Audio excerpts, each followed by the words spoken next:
warahmatullahi wabarakatuh. Hello guys, berjumpa dengan saya di SS English Super Simple English. English is fun. Belajar bahasa Inggris itu sangat menyenangkan.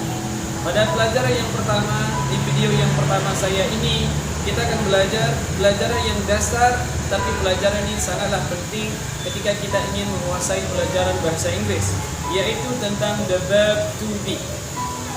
The verb to be ini sering kita artikan adalah ketika kita terjemahkan seperti he is a student, dia adalah seorang siswa ketika kita menyebutkan identitas pekerjaan kita. Namun untuk lebih jauhnya, the verb to be ini hanyalah sebagai kata kerja bantu yang menghubungkan antara subjek atau pelaku dengan predikat, yaitu kata yang kita letakkan setelah to be itu. Contohnya, he is watching TV. Ya, he is watching TV. Is di sini adalah menghubungkan he sebagai subjek dan watching TV, watching sebagai predikat. Di slide yang kedua ini, to be itu dibagi menjadi dua kelompok, yaitu to be dalam bentuk present, to be yang bisa kita pakai untuk menerangkan sesuatu yang sedang terjadi, keadaan sekarang. Ketika kita mendescribe atau mendeskripsikan sesuatu, kita pakai yang present, yaitu is and are. Sedangkan dalam bentuk past, sesuatu yang sudah berlalu, kita pakai was dan were. Untuk past kita akan membahasnya di video yang akan datang atau video selanjutnya. Oke. Selanjutnya yang perlu kita ketahui bahwa kita akan memperkenalkan ada beberapa subjek atau pelaku dasar yang sering kita pakai di dalam membuat kalimat, yaitu she, he, it, I, we, they, you, atau she, he, it. Ya, I, you, they, we, she, it. Ya, yang mana ini harus kita pasangkan sesuai dengan to be-nya.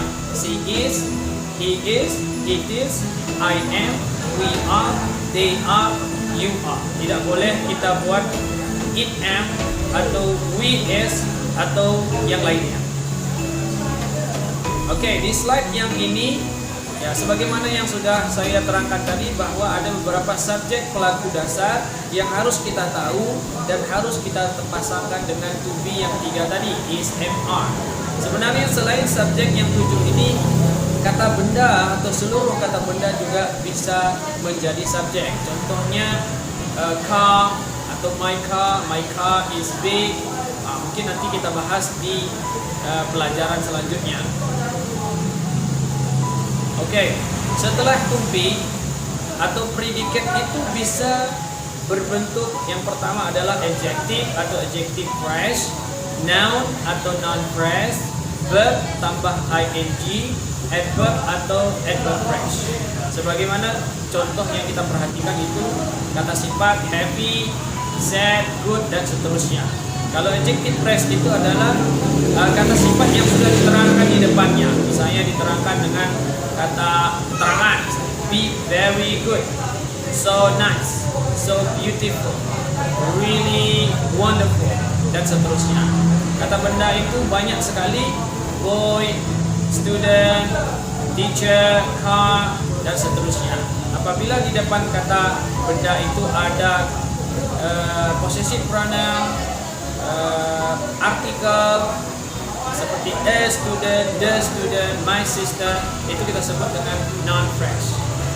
Sedangkan yang selanjutnya setelah to be itu bisa juga dalam bentuk kata kerja, kita tambahkan ing, menyatakan sedang dilakukan. Misalnya watching, doing. Okay.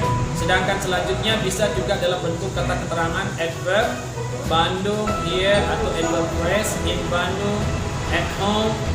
Oke, untuk lebih jelasnya di slide yang selanjutnya, coba kita perhatikan. Ada contoh kalimat positif, ada contoh kalimat negatif, ada contoh kalimat pertanyaan dasar. Sebagaimana yang kita lihat adalah di kalimat yang positif ini adalah setelah subjek kita letakkan to be sesuai dengan pasangannya.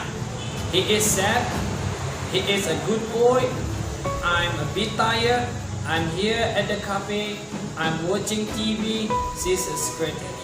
Sedangkan untuk kalimat negatif, kita hanya letakkan not setelah to be, is, am, are. Sebagai mana contoh, it is not cool, you are not finished, they're not student, we are not ready. Sedangkan untuk interrogatif atau kalimat pertanyaan, kita balik posisinya.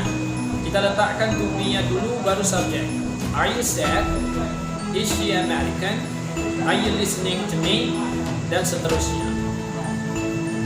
Oke, untuk slide-nya selanjutnya yang terakhir adalah kita harus mengerti tentang contraction atau apabila disingkat dari am, are, is, tadi.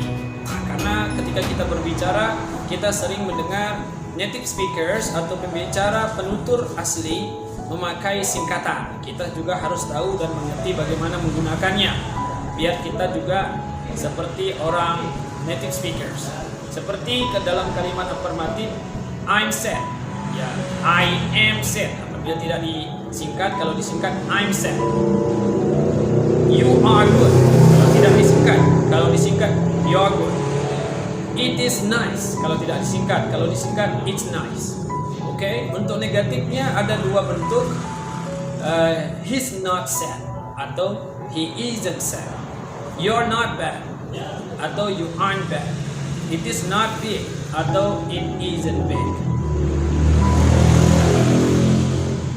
Itulah pelajaran kita pada video yang pertama ini.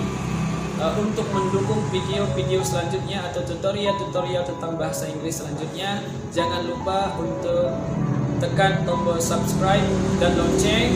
Pastikan Anda tetap mengikuti pelajaran-pelajaran